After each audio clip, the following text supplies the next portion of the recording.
Sean todos bienvenidos a una entrega más de Principios Podcast de Viviendo al 100. Esta es la nueva temporada que vamos a tener para ustedes, donde vamos a tratar muchos temas. En este caso ahora hacemos un giro hacia lo que son temas bíblicos, temas de teología, temas controversiales. Y aunque vamos a tratar temas controversiales, no van a ser... La intención de esto no es contender, no es crear polémica, sino expresar lo que nosotros hemos entendido a través de nuestros estudios y a través de estudios de otras personas con las cuales nos identificamos. Y de eso trata Principios Podcast. Gracias a los que están en sintonía, ya sea por el canal de YouTube y también por Spotify. El primer tema que vamos a tratar se llama gracia. Vamos a hablar de la gracia. ¿Y por qué la gracia? Yo creo que es un tema muy profundo. Y aparte de ser un tema muy profundo, también creo que es un tema muy poco explicado o muy poco entendido. Y por ser un tema muy poco entendido, también es un tema que se predica poco en las iglesias. Y vamos a ver por qué es un tema así controversial. Sí, la gracia es un elemento único del cristianismo. La salvación por gracia es un elemento único del cristianismo. Y hablemos, para comenzar brevemente, vamos a hablar un poco de historia. En Latinoamérica, nosotros somos alrededor de 500 millones de habitantes, de los cuales el 70% de los creyentes, el 70% de esa cantidad, el 70% de los creyentes son de una denominación católica. Lo que indica que alrededor de 400 millones de 500 millones de creyentes en la fe cristiana que hay en los países de la región, la gran mayoría no cree en una salvación exclusivamente por gracia, sino que también entienden que tienen un elemento importante las obras de los hombres. Pero esto tiene un origen. Recuerden que nuestros países en Latinoamérica fueron conquistados por españoles. Ellos nos colonizaron y a su vez también nos evangelizaron. Digo evangelizaron entre comillas porque enseñaron un evangelio a su conveniencia para defender sus intereses. Pero esto tiene su origen mucho más allá y lo tiene básicamente en Roma, donde se predicaba una salvación por gracia, pero también contaban para salvación las obras de los hombres. A modo de introducción vamos a ver el texto que habla sobre la salvación por gracia, muy utilizado, pero creo que muy poco explicado. En este caso vamos a buscar en la Biblia Efesios 2, 8, 9. Cuando vemos Efesios 2, 8, 9, vamos a explicar brevemente, lo vamos a leer y vamos a explicar brevemente qué quiere decir Pablo a la iglesia de Éfeso en ese caso, hablando sobre la salvación por gracia. En el texto, capítulo 2, versículos 8 y 9, dice: porque por gracia ustedes han sido salvados mediante la fe. Esto no es de ustedes, sino que es el regalo de Dios, y no que es un regalo de Dios y no por obra, para que nadie se jacte. Cuando vemos, explica brevemente ahí que no es por obra para que nadie se jacte. Pero las personas que entendemos que hay salvación solamente por gracia y no por obra, nos damos cuenta de que no hay ninguna intervención del hombre en este acto divino. Y aquí lo explica. Todos los elementos que intervienen para que el hombre sea salvo vienen directamente de Dios. Y lo explica el texto. La gracia viene de Dios. Lo vamos a detallar, vamos a hablar más adelante. La fe, que es el medio por el cual, y aquí es donde entra la confusión de muchas personas, porque entienden que la fe es un elemento del hombre. Y ustedes pudieran decir, y ahí entra una contradicción, pudieran decir, bueno, pero es que si yo no creo, entonces yo no soy salvo. Dios me da la salvación por gracia, pero yo debo creer. Miren, cuando Pablo dice y explica en el texto y dice, y esto no es de ustedes, sino que es don de Dios, se refiere tanto a la gracia como a la fe. Y explico brevemente, ¿por qué la fe es un elemento que viene exclusivamente de Dios? La fe viene por una convicción. Para nosotros poder creer tenemos que convencernos, pero esa convicción no viene del hombre, no viene de la voluntad del hombre, sino que es Dios quien nos convence y por eso nosotros creemos. Miren, cuando nosotros vemos estos elementos, tanto la fe como la gracia, son elementos importantes para que el hombre sea salvo. Algo similar sucede también en los versos de Juan, en el capítulo 1, versículos 12 y 13, cuando habla y dice, a los suyos vino, mas los suyos no les recibieron, pero a los que les recibieron, les dio potestad de ser hechos hijos de Dios. Y dice que esto no vino por ninguna voluntad humana, ni por carne, ni por ninguna otra voluntad que no sea la voluntad de Dios. Miren,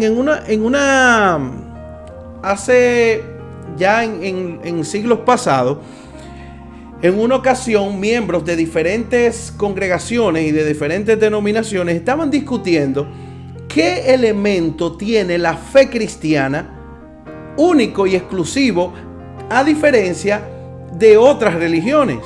Y muchos propusieron la resurrección, otros propusieron la encarnación, pero buscando y estudiando otras religiones se dieron cuenta de que en esas religiones también existían estos elementos. En esa discusión entra un señor y pregunta cuál es la discusión, y ellos le dicen, bueno, nosotros estábamos hablando y discutiendo a ver qué elemento exclusivo es de la fe cristiana que otras religiones no tengan. Y él respondió, bueno, la salvación por gracia.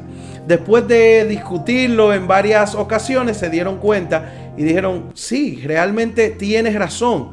La salvación por gracia es el único elemento que tiene la fe cristiana exclusivo. Después todas las otras religiones ameritan un esfuerzo humano y demandan un esfuerzo humano.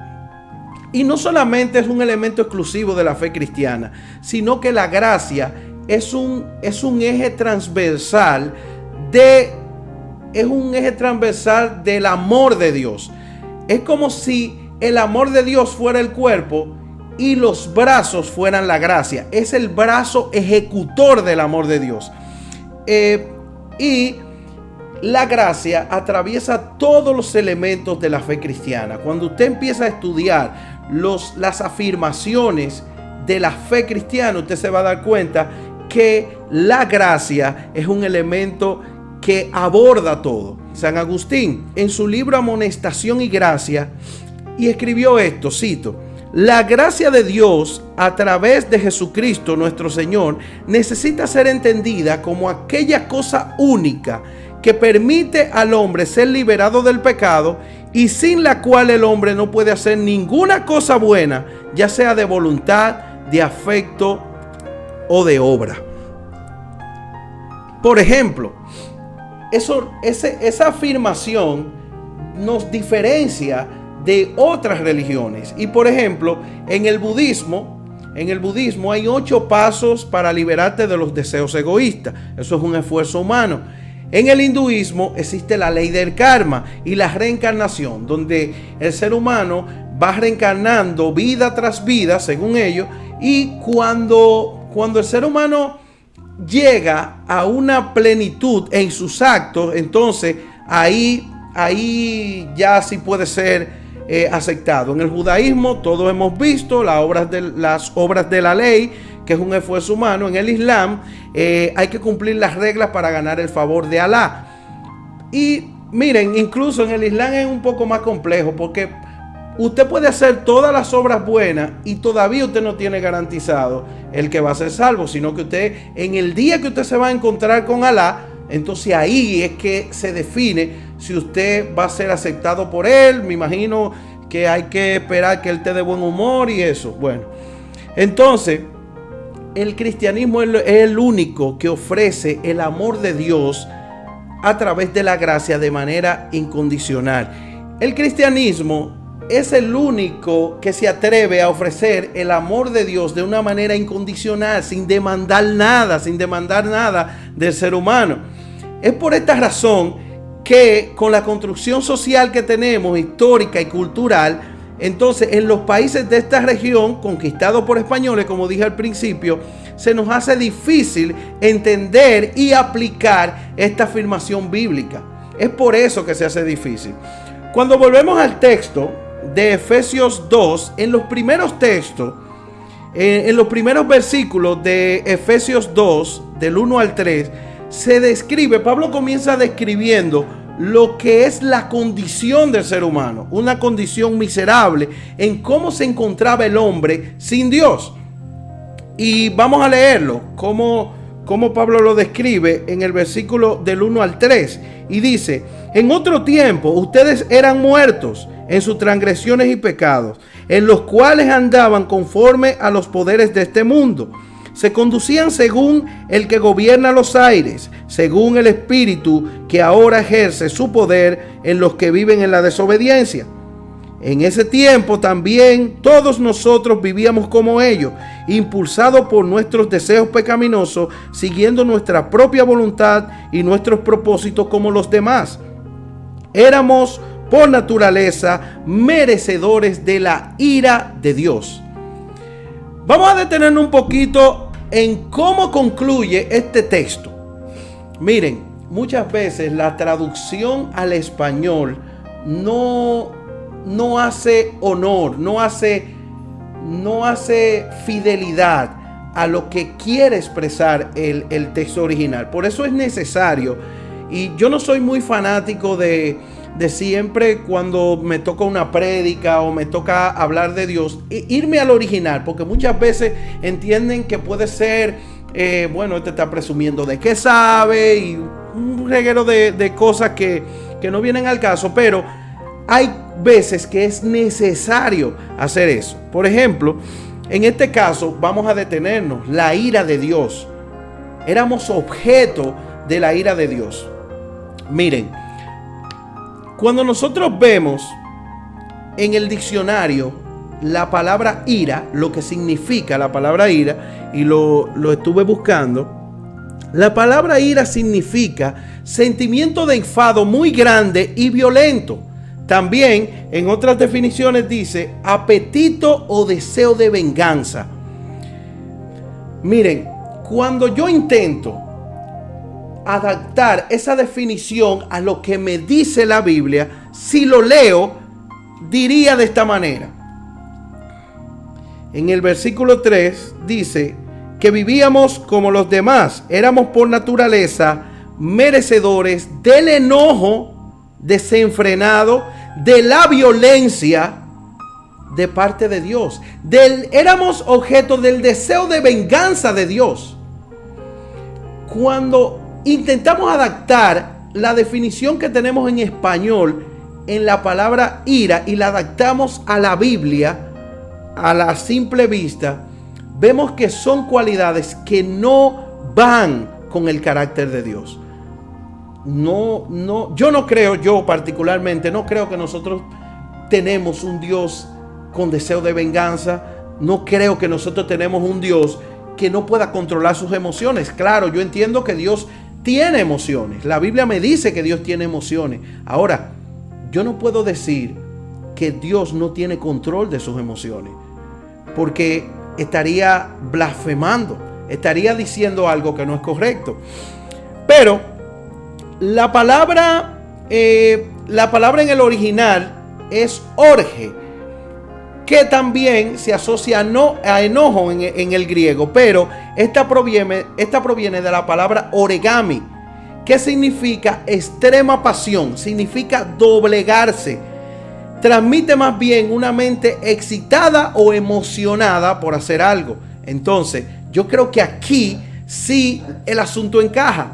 En esta definición original, sí el asunto encaja cuando dice que como nosotros estábamos muertos, como nosotros estábamos perdidos, como nosotros no teníamos la forma de nosotros encontrar la salvación, éramos el objeto, o sea, éramos objeto de esa pasión y de ese amor de Dios para salvarnos.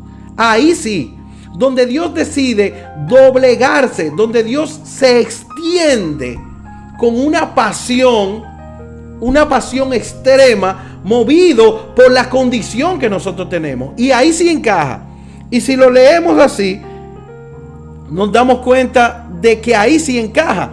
Lo que indica que nosotros somos salvos, somos salvados, no por la ira de Dios, sino por su amor, por esa extrema pasión y no por su ira. Ese es el primer punto. Entonces, ¿me estás diciendo con esto que a Dios no le molesta el pecado? Para nada, yo no estoy diciendo eso. Yo no estoy diciendo que, como dije anteriormente, que Dios no tiene emociones. Claro que a Dios le duele el pecado. Pero ¿por qué le duele el pecado? ¿Por qué a Dios le duele el pecado? Se nos ha vendido la idea muchas veces de que Dios se ruboriza con el pecado. De que Dios ve a un pecador y Dios rechaza el pecado. Vamos a ver tres cosas que muchos cristianos y muchas iglesias afirman en cuanto al pecado y a Dios. Miren, primero, Dios no está donde hay pecado. Yo difiero mucho de eso, porque Dios es todopoderoso y Dios puede estar donde Él quiera. O sea, el pecado no es algo que afecta a Dios. Si Dios no pudiera estar donde hay pecado, entonces no sería Dios, no sería todopoderoso. Entonces el pecado tendría un poder superior al de Dios. Porque, sería como Superman y Kryptonita. O sea, Superman es el duro de los duros, pero cuando llega, se topa con Kryptonita. Entonces se debilita. Entonces estamos diciendo que Dios no tiene poder para eso. Y explicamos brevemente, en el jardín del Edén, Dios buscó al hombre cuando estaba en pecado. Dios se acercó al hombre. De hecho, Dios siempre se acerca al hombre. Dios siempre busca al hombre. Y en el jardín del Edén, aun cuando ellos pecaron, Dios se acercó a ellos. Dios le pregunta a Adán. No vemos a Adán buscando: Dios, ¿dónde tú estás? Te fuiste, me dejaste solo. No, eso no es así. Otra cosa, eso mismo dice que Dios se aleja del hombre que peca. Y es cierto, porque Dios aborrece el pecado y ama al pecador. Sí, yo eso lo entiendo. Primero, no lo he leído en la Biblia eso, pero está bien, es una afirmación, es real hasta cierto punto. Y Dios aborrece el pecado, es cierto. A Dios no le gusta el pecado. Pero ¿por qué Dios aborrece el pecado? Dios aborrece el pecado porque nos afecta, porque nos daña a nosotros. Eso es lo que pasa. Cuando Dios ve el pecado, no es que Dios se ruboriza o es un Dios súper orgulloso que está allá arriba en el trono. Oh, pecaste, ofendiste mi memoria. No. Y sí, claro que Dios se ofende. Más adelante vamos a ver el por qué Dios se ofende. El por qué el pecado ofende a Dios. Pero no necesariamente es porque herimos el orgullo de Dios. No, no es por eso. Cuando Dios se duele por el pecador, es porque le afecta. Es porque Él sabe que eso lo daña. Es como cuando un padre ve que su hijo se acerca a algo. El padre en sí no recibe ese dolor. Por ejemplo, hay un hijo que es un delincuente. Vemos que el hijo hace y deshace, lo agarra a la policía y le aplica la justicia. El padre se duele. Es cierto, al padre le va a doler. todo lo que le pase a su hijo. Le va a doler que el hijo vaya a la cárcel. El hijo va a sufrir las consecuencias. Pero eso no va a hacer que su padre lo ame menos. Eso no va a hacer que su padre vaya en rescate, vaya en favor de él. Eso no va a hacer que su padre lo ame menos. No, para nada. Y su padre puede enojarse porque él hizo eso. Pero ustedes saben cuál es el gran dolor del padre. Porque lo ama y sabe que él va a sufrir consecuencias. El padre no va a caer preso. Nadie cae preso por un delito ajeno. El padre no le va a afectar. Al padre le va a afectar porque lo ama. Y por su cercanía a él es que le duele. Otra cosa que se ha dicho es que Dios se aira contra el hombre que peca. No, yo no creo eso. Yo no creo que cuando un hombre peca, Dios se molesta con él. Para nada. Miren, yo soy de los que creo que Dios no ve al hombre pecador como un agresor. Yo lo que creo es que Dios ve al hombre pecador como una víctima y por eso va en su auxilio. Si nosotros leemos a lo largo de la historia, nosotros vemos a un Dios amoroso que va en rescate del hombre. Todas las reglas de vida que Dios establece, todo lo que Dios establece es para que el hombre esté bien y porque Él lo ama por su gracia y su amor infinito. Es por eso. Pero yo les pregunto, si Dios se aira contra un hombre, ¿no tiene Dios la capacidad de matarlo? ¿No tiene Dios la capacidad de moverlo de la tierra? Dios tiene esa capacidad. Seguimos con el texto más adelante. Y el texto del 4 en adelante, ahí Pablo comienza a expresar lo que es la razón y a describir el por qué Dios se acerca al hombre. Dice, pero más que un pero, viendo la definición de ira, como la adaptamos desde el original, Pablo da las razones y pone en contraste la condición del hombre, que es muerte, y dice, Dios, que es rico en misericordia. Aquí la palabra misericordia en el Antiguo Testamento es Hesed. La palabra Hesed hace alusión al amor fiel e incondicional de parte de Dios. Y un amor incondicional es eso. No pone condiciones para ser ejecutado. Ni siquiera pone condiciones de que el hombre tiene que estar en una posición o que el hombre tiene que estar en una condición para eso. Dios nos ama. Y así lo dice el texto de Juan 3:16. Porque de tal manera amó Dios al mundo. No dice, porque de tal manera se airó Dios contra el mundo que envió a su Hijo a interponerse para cuando la ira de Él, que iba dirigida al hombre, le cayera a su Hijo, fuera depositada a su Hijo y así se salvara todo el mundo. No es así. El texto dice, porque de tal manera amó Dios al mundo que dio a su único Hijo para que todo aquel que en Él cree no se pierda, sino que tenga vida eterna. Miren, se nos ha vendido la idea, y no desde hoy, sino desde el principio de los tiempos, de que debemos hacer cosas para acercarnos a Dios. Y hablo exclusivamente de la salvación, para alcanzar la salvación. Pero dice la Biblia que Dios nos encontró muertos. Si bien no era muerto de una manera física, era muerto de una manera muy real, porque estábamos desconectados de Dios. Entonces,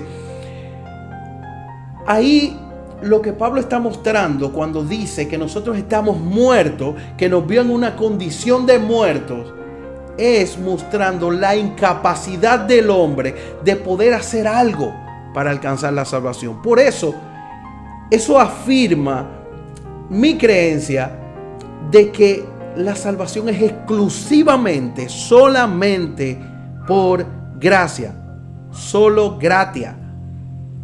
Exclusivamente, no hay ninguna intervención humana en la salvación del hombre. Por eso, miren, no sé quiénes han tenido no voy a decir la oportunidad ni el privilegio, sino la experiencia de participar o ir a un velorio. Yo no creo que haya nada atractivo en un muerto. O sea, el muerto yace ahí en una caja sin emociones, sin un color atractivo, sin vida. No hay nada. O sea, y esa ilustración que usa Pablo es perfecta. ¿Por qué? Porque no hay nada que el hombre, no había nada atractivo dentro del hombre para poder agradar a Dios o decirle a Dios, mira, yo estoy aquí, mira cómo me veo, o las actitudes, las emociones. No había nada. O sea, el hombre no podía hacer nada por eso. Y aquí quiero hacer ponerle un acento a algo. Miren, creyentes, personas que sirven a Dios, todo lo bueno que tú hagas, todo lo bueno que salga de ti, no es más que un reflejo de Cristo en tu vida. Nuestras obras, y no nosotros. Miren, hay veces que nosotros leemos la Biblia y le pasamos. Yo he visto cristianos que dicen, no, nosotros somos trapo de inmundicia. No, no dice eso. La Biblia dice que nuestras obras son trapos de inmundicia delante de Dios, porque no pueden lograr nada. Ahí habla de las obras. Y en este caso, cuando Dios decide acercarse a nosotros, lo hace por medio de Jesús. Y cuando nos da vida, como dice, salvación por gracia, cuando nos da vida, entonces todo lo que nosotros podamos hacer después de ahí es un reflejo de la vida que nos dio Jesús. Y es así.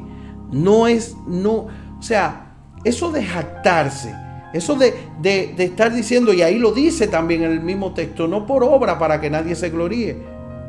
Porque a veces nosotros, y aquí hablo nosotros en la comunidad de creyentes, muchas veces nosotros entendemos que somos seres súper especiales porque alabamos a Dios los domingos. Miren, que no nos pase el síndrome del fariseo en la parábola que explica Jesús. Y cito la parábola. Jesús les dice, miren, en una ocasión entró un fariseo al templo y detrás de él un publicano, o posteriormente que él, un publicano también entró, un cobrador de impuestos. Y este fariseo dice para sí, así mismo acentúa la Biblia, dice dentro de sí, Señor, gracias. Ni siquiera lo dice en voz alta. Señor, gracias porque yo no soy como este. Porque yo oro siempre, porque yo vengo al templo, porque yo siempre leo la Biblia, porque yo pago mis impuestos, porque yo ofrendo y yo hago todo bueno. Y yo hago todo lo que manda tu ley. Gracias porque yo no soy como este. Sin embargo, el publicano, que ni siquiera se acerca a las primeras posiciones, sino que se queda detrás, y dice que ni siquiera inclina su cabeza porque no se siente digno, y con golpes en el pecho dice, Señor, perdóname porque soy un pecador.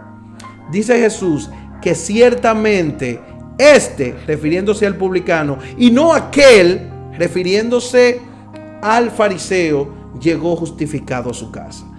No caigamos nunca en el error de creernos súper exclusivos porque hacemos cosas para Dios. Miren, si somos hijos de Dios, y eso nos hace especiales, pero nos hace especiales no para jactarnos ni para llenarnos de orgullo, nos hace especiales para nosotros poder transmitir la gloria de Dios a otras personas. Nosotros somos la vasija, no somos el tesoro. Miren, en los siguientes textos dice que Dios posee un gran amor con nosotros, un gran amor por nosotros.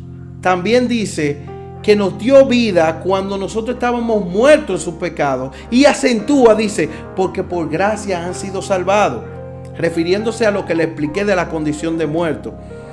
Esto fue lo que movió a Dios a hacer lo que Él hizo. ¿Pero para qué? Lo que explicaba hace poco, que dice en el versículo 7, para mostrar en los tiempos venideros, para mostrar durante toda la eternidad la incomparable riqueza de su gloria, que por su bondad y no por su ira, sino por su gran amor, derramó sobre nosotros en Cristo Jesús. Miren, por todo lo que hemos visto, este elemento de la gracia, ese favor inmerecido que es la gracia, inmerecido no solamente porque nosotros no hicimos nada para merecerlo, sino que no podíamos. Y miren, muchas veces nosotros vemos, se nos ha dicho y se nos ha vendido que lo que cayó sobre Jesús fue la ira de Dios. Y yo creo que eso está muy alejado de la verdad. Cuando dice que Jesús estaba reconciliando al hombre con Dios, también se nos ha dicho muchas veces que Jesús es el lente para que Dios nos vea bien, para que Dios nos vea acepto y Dios nos vea a través de Jesucristo. Y eso es muy buena la aplicación, pero es muy mala teología. Porque ¿quién dijo que Dios ha tenido problemas para vernos? ¿Quién ha dicho que Dios nos ha visto de una manera distorsionada? Quien ha visto de una manera distorsionada a Dios es el hombre después que peca. Cuando el hombre peca, se distorsiona la imagen que tiene de Dios. Y por eso busca otros medios de acercarse a Dios. No entiende. Y lo que Jesús hace en la cruz, es mostrarle a los hombres quién es el verdadero Dios. Eso es lo que Jesús hace. Jesús nos muestra el carácter de Dios. Muchas veces también queremos presentar a Dios como ese fuego consumidor, y es verdad que Dios tiene ese poder. Pero en una ocasión los discípulos, Jesús explicándoles sobre el poder que ellos iban a tener, y ellos dicen emocionados: wow, entonces haremos descender fuego del cielo y vamos a hacer esto. Y Jesús le dice: ey, cálmense. ¿Y cuál es la bulla? Espérense.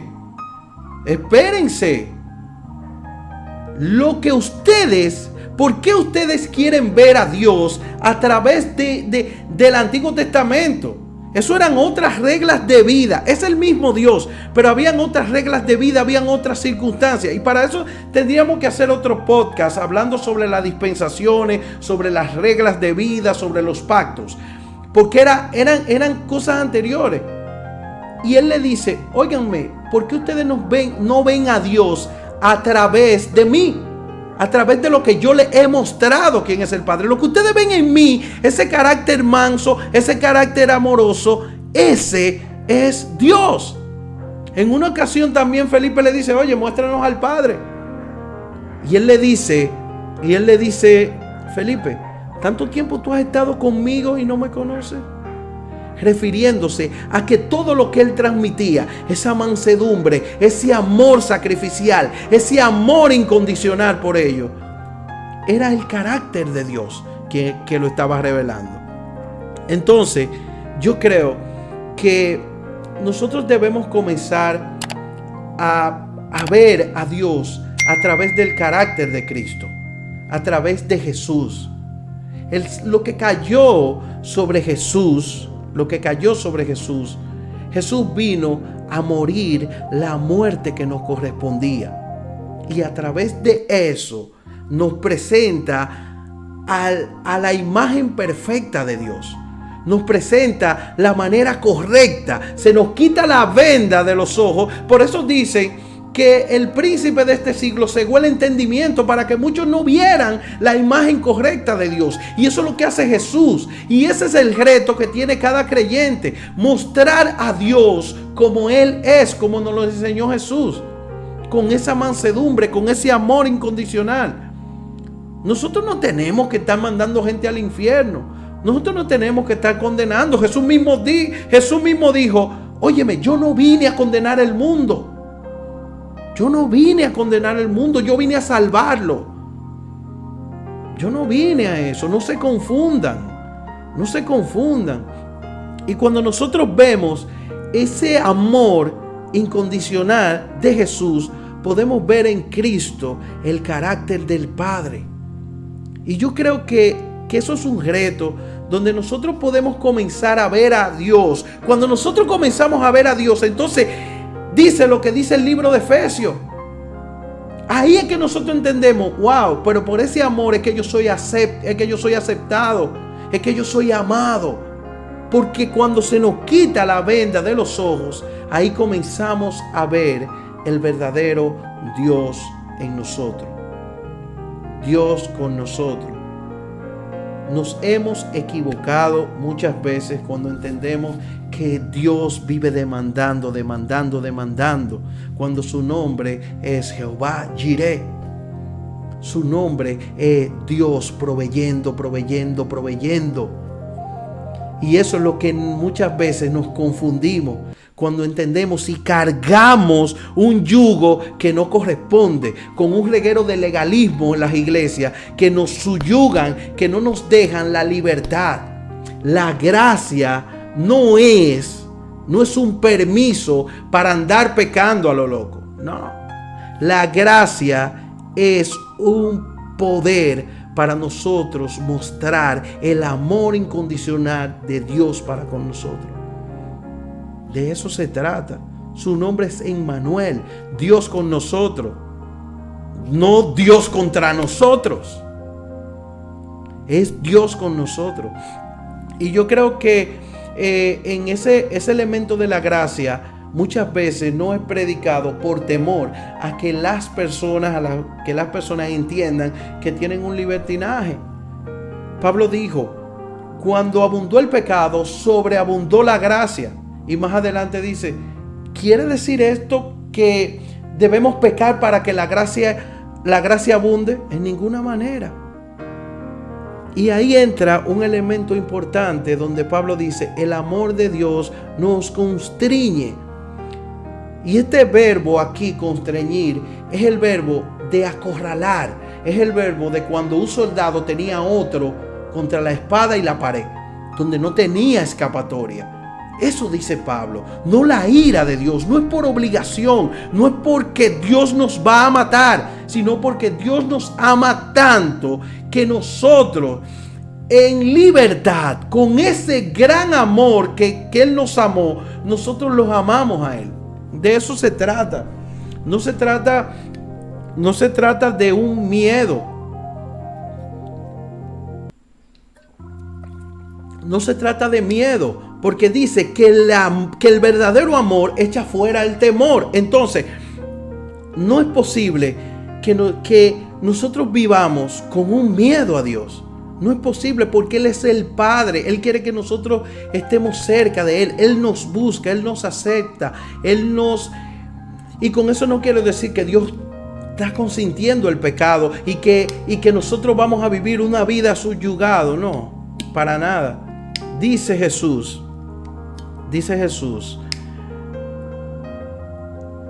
seguid en pos de mí, vengan en pos de mí, tomen mi yugo, porque mi yugo es fácil y mi carga es ligera. Seguir a Jesús no debe ser cargar con un montón de legalismo de que yo no puedo ir al salón, de que yo no me puedo dejar la barba, de que yo no puedo usar jean y que si yo me hice un tatuaje, entonces el hermano me dice que yo tengo al diablo y que dejemos eso. Tenemos que dejar eso. Tenemos que dejar de juzgarnos unos a otros. Tenemos que amarnos, tenemos que amonestarnos en amor. Y de eso se trata. Esa es la vida cristiana. Y por eso Jesús dice: vengan en pos de mí, síganme, porque mi yugo es fácil y ligera es mi carga. Los que estén cargados, cansados, si usted está cansado de tener que seguir a Dios con un montón de reglas que ni usted mismo puede, ni quien se la puso a usted tampoco, venga a Jesús, lea la Biblia, siga el liderazgo de Jesús, siga a Jesús, y usted va a ver que el liderazgo de Jesús se trata de amor. La Biblia es una historia de amor. No dejemos de ver a Dios como un jefe grotesco allá arriba que se enoja y que vive demandando con un látigo: hiciste tomarlo, pipán.